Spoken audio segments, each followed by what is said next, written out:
The subject of gatekeeping has taken on a lot of negativity over time. Or should I say, a bunch of actors of ill intent have forcibly pushed bad faith connotations onto the word in an attempt to discredit it, to the point where the word itself is in need of gatekeeping. Ironic, isn't it?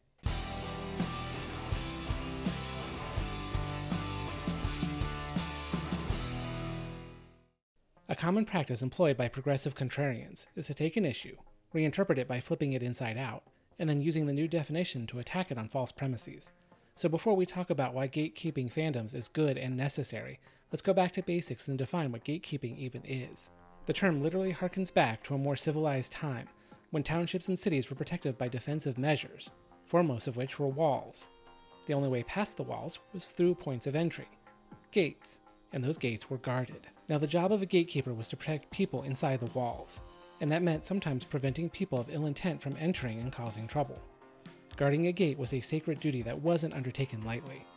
If a guard failed in their duty, they were often held just as accountable as the troublemakers themselves. Now today, there's still some who still use fences, walls, gates, and private guards to protect their affluent communities, but by and large the concept has fallen by the wayside, so the concept of gatekeeping is employed euphemistically to describe the ideological guarding of something. Perhaps most commonly used by fandoms wanting to guard the integrity of their franchises or pieces of media they love. The implementation of gatekeeping in this form has been attacked and maligned for years now by focusing on one aspect of it, that sometimes it's necessary to keep some people out. Detractors seize on this and claim that the point of gatekeeping isn't to protect anything, but as a cover for prejudice and bigoted rejection of anyone the fandoms don't like. But I am not going to tackle this issue yet, because it's something I want to save for the end of the video. So laying it aside for now, let's talk about why gatekeeping is not only good, but necessary for the health and well-being of both media and fandoms. As fan communities went online, they necessarily grew from small local groups and expanded around the globe. This growth wasn't a problem, because fans tend to share the things that they love with others and welcome the inclusion of new members. You see this most starkly at comic book and anime conventions, where people from across the country and around the world meet and share their fandoms together. So we see gatekeeping in this manner isn't about keeping people out of their communities, but instead guarding against a new wave of fans who are not really fans, that aren't interested in joining the group, but want to infiltrate their ranks and turn established IPs to their own whims. To do this, they must vilify and remove the gatekeepers, which is a big reason for the campaigns against them. And we don't have to talk in vague hypotheticals here or empty straw men, because we can literally see what happens when there is no gatekeeping. Marvel's MCU started as an action franchise appealing most directly to a male audience, but due to a team of strong creative people like Jon Favreau, Kenneth Branagh, and Joss Whedon, Marvel managed to build a successful, diverse fan base that drove the MCU to massive success. Then, at the end of Phase 3, with the conclusion of the Infinity Saga, Marvel lost many of its talented people.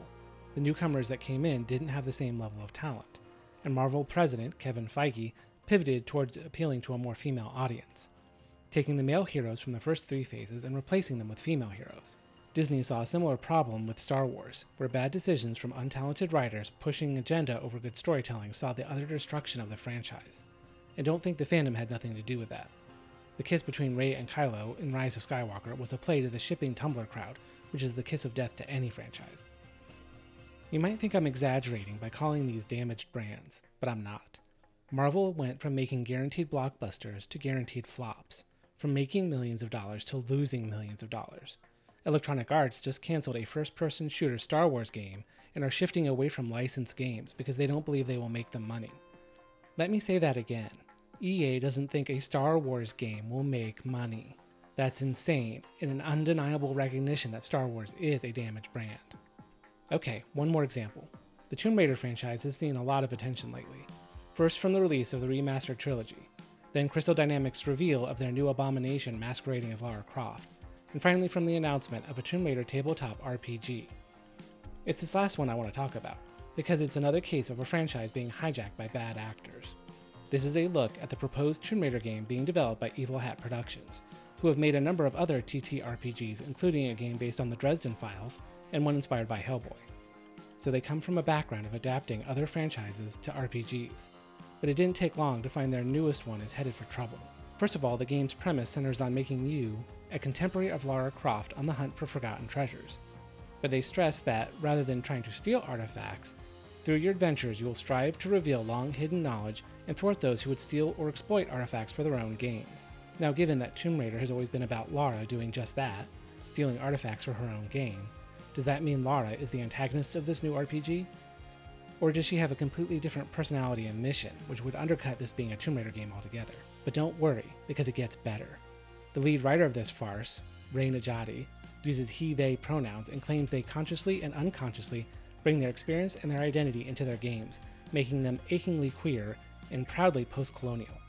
Najati is also responsible for one of Evil Hat's other TTRPGs, Thirsty Sword Lesbians, and I can't believe I just said that sentence out loud. Crystal Dynamics hired this company to make this game, so I don't think it's a stretch to say that Tomb Raider is well on its way to becoming a damaged brand. Now, with all of this, I want to stress on the point again, that in each of these cases, new writers and producers who are not fans of the original material have been handed control to subvert and destroy these IPs, and it makes a perfect argument to show the necessity of gatekeeping. But now back to the issue I referenced earlier, the charge that fandoms employ gatekeeping to keep others out. To address this, I want to look over at Steam, where there's a case of gatekeeping in action. You see, on Steam, users are allowed to curate lists of games for others to view. It's a way to share things that people love, and a resource to help others find similar games to the ones they already enjoy. One Steam user, named Cabrutus, made a list featuring the games worked on by media consulting company Sweet Baby Inc. Sweet Baby has developed a bad reputation in some gaming circles, and the list serves as a warning of the games that they've touched. A resource for those who want to know whether Sweet Baby has been involved in games they might otherwise be interested in. Now there's this contractor who works for Sweet Baby Inc., who on X goes by the name Felix at Home.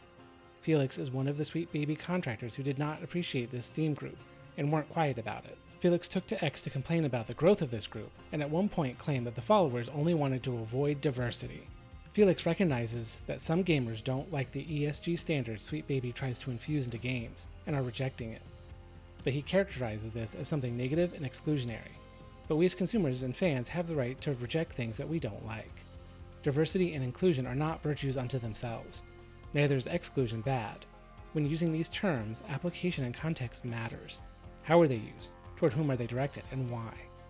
Even if you believe that diversity is a virtue, you don't get to wield that as a weapon against people who don't agree with you. If what you count as virtuous leads you to think you're better than others, to disparage them, then you instantly lose your credibility. Your virtue gets washed away on the shores of your own narcissism. And this is why gatekeeping is an absolute necessity, to guard against bad actors who infuse their own beliefs and twist IPs to their own means. But of course, remember, this is all just one rebel's opinion. Please like the video, drop a comment with your thoughts below, subscribe if you haven't, and check back for more from Rebel Normal.